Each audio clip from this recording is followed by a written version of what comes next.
Morgan, welcome to Sydney in Australia. Thanks, it's great to be here. It's been a while since I've seen you.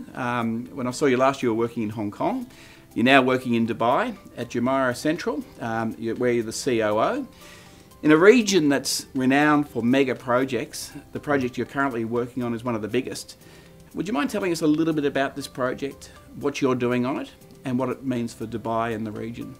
Well, the first thing is I don't think of it as a project. I actually think of it as a district of the city, and rarely does one get the opportunity to really plan what is 400 acres in the centre of what is one of the most important cities in the world, Dubai, in fact the fastest growing city in the world today. And to me it's been much more than just a real estate opportunity. It's a way that we can use the built environment and the planning that we undertake to change the way of life for Dubai. Dubai is a city that, as we know, has had an explosive growth over the last 15 to 20 years, and in that process there's been a real sprawl, if you like, where, because it's essentially desert and the city is primarily a car-driven modality, what's happened is you've got this enormous footprint that has been established, and what Jumeirah Central is an opportunity to stitch the city back together. And so not an urban regeneration in the way that we would talk about here in Australia, but really the creation of urbanity for the first time. Wow. So I'm very excited about the prospect of improving people's quality of life, reducing the amount of time people spend in a car, and providing this new millennial generation with what they want, which is that ability to live and work and be entertained in a fairly tight, small district that has all of the mobility and connectivity that they desire. Well, it's interesting. It's all relative, I guess. You know, you say a small district. What did you say it was? 400 acres. 400 acres. That's a huge area in any city. What are the strategic elements that are critical to building this modern city for Dubai? What is it's going to be different about the project and the end result that's going to really change Dubai? I think it starts with trying to understand people the best we can, and whilst that sounds simplistic, because of the dynamic nature of the world today and the different needs and wants of respective generations, it's hard to be in that role of being a city builder where you're trying to create something that has relevance over the next, say, 50 or 100 years, and try and anticipate what are the priorities for humanity in urban environments over that period. So we try and separate the things that are more temporal in nature, or fads. We call them the apps. Yeah. And we separate those from the operating system. You always need the operating system. So when you identify the enduring qualities of what make great cities, you find they're simple ingredients. They're things like mobility. Everyone needs to be able to get around a city. We need to be able to access employment, recreation, leisure, opportunities in a democratic way.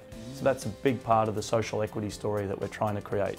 The second thing is we need to feel that we have a level of social connectivity or interaction, and we feel like we belong to the city.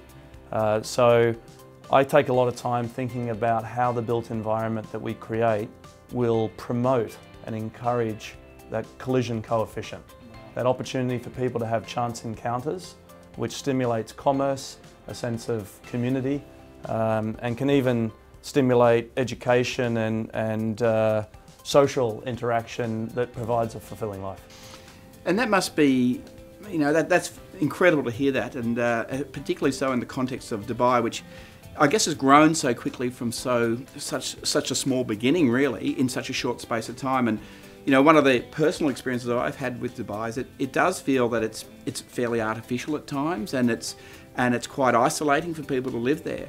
So everything you talk about there is actually starting to build a traditional city with the connections and the sense of place, the linkages, the culture.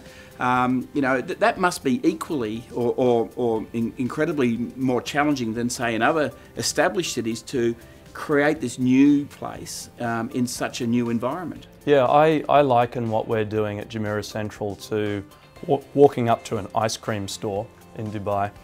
And when you walk up to an ice cream store, there's one flavour that you always expect to be there. And in Dubai, it's not there. Dubai, you've got chocolate chip and cherry on top, and you've got tutti frutti and all these weird and wonderful flavours, but there's no vanilla. And we're delivering vanilla. Yeah. And there's a reason that vanilla is the biggest selling ice cream flavour in the world. People like it. People like it. And I think in a city that's got so many iconic projects and these trophies that are, quite, from an engineering and architectural point of view, marvels, that you need a little bit of normal. And so we're really prioritising functionality, convenience, a sense of value for people, rather than something you look at and you see and you wonder, you sort of wonder how it got built. Awestruck by it. Awestruck, yeah. We're trying to create something that's more intuitive. Yeah. So that it feels like you've been there before, it feels authentic, and it feels like the built environment can contribute to your life in whatever it is that you're aspiring to do. So tell me a little bit about the process of making this happen, and your role in that.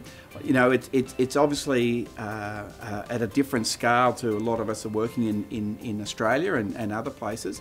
How do you go about making a project like this come to life and achieve, most importantly, those objectives?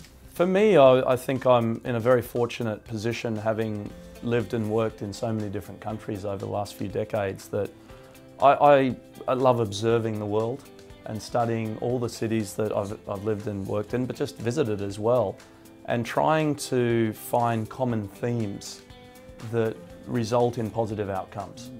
And so when I arrived in Dubai 2 years ago, I tried to bring everything that I'd ever learnt before to bear on this challenge of taking 400 acres of sand and turning it into an enduring, high-value city centre. And what I started with was really just thinking about what people want. I started thinking about transport and the building blocks of value, accessibility. I love the idea of using mixed-use typology of real estate to create that vitality and economic resiliency that is lacking in many parts of Dubai and other cities. And then really focusing on the civic aspect of what we do and creating places where people want to be. So none of it's rocket science, and in Australia you see evidence of wonderful public realm, great buildings, a lot of vitality in many of the bigger cities. So there's no silver bullet to creating the new city of the future, but it starts with a deep understanding of humanity, urbanisation, and the challenges and preferences that those things present. So Morgan, tell us a little bit about the challenges facing this project. And you know, I guess Dubai, like a lot of countries, suffered pretty heavily during the GFC. What's the outlook now for Dubai in terms of global investment, confidence for people to come to and live in Dubai? What's your view on the future of Dubai, and what does it mean for the project you're working on? I think, broadly speaking, the two challenges for any large undertaking like this, no matter where it is the patience. To see something that's going to take 20, 25 years to come to fruition, to see it through and retain that vigilance, if you like, for the principles that you set out to achieve, and not be affected by economic cycles that come and go. When you're contemplating something of this scale and you put that timeline against an economic cycle, invariably you're going to experience periods of, you know, bullish behaviour and also periods of more economic difficulty. So the important thing is to not be too reactionary to those good times, where you really lean into it and build a lot and create a whole lot of inventory. And then at the same time, when times are tough, to have the fortitude to maintain that discipline going forward. Specifically as it relates to Dubai, I think it has a unique challenge in that most of its development over the last 20 or 30 years has been fueled on the back of oil, if not directly, then indirectly by the neighbouring countries. So it's done a terrific job of diversifying its economy away from oil and gas by using the proceeds of those resources to essentially build a city and create industry and employment in the services and manufacturing sectors. But going forward, you know, with oil prices at a different level to what they have been, the gap between the ambition and the ability to fund the ambition has probably never been wider. So what that now requires is foreign direct investment. And Dubai hasn't needed to rely upon investment in the way that other developing nations have. If you look at China, for example, over the last 20 years, it's built its economy on the back of FDI. from all over the world, people bringing capital there to exploit the opportunity that China has represented. That's very, very different to the Middle East, who've done it all themselves without that FDI.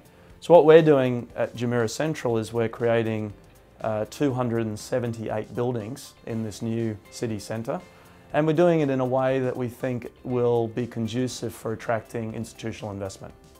So rather than creating schemes and creating buildings that are going to be more orientated to private ownership or trophy buyers, for instance, we're focusing on those fundamentals of real estate investment that would cause big pension funds, sovereign funds, institutional investors broadly to look at Dubai in a new way.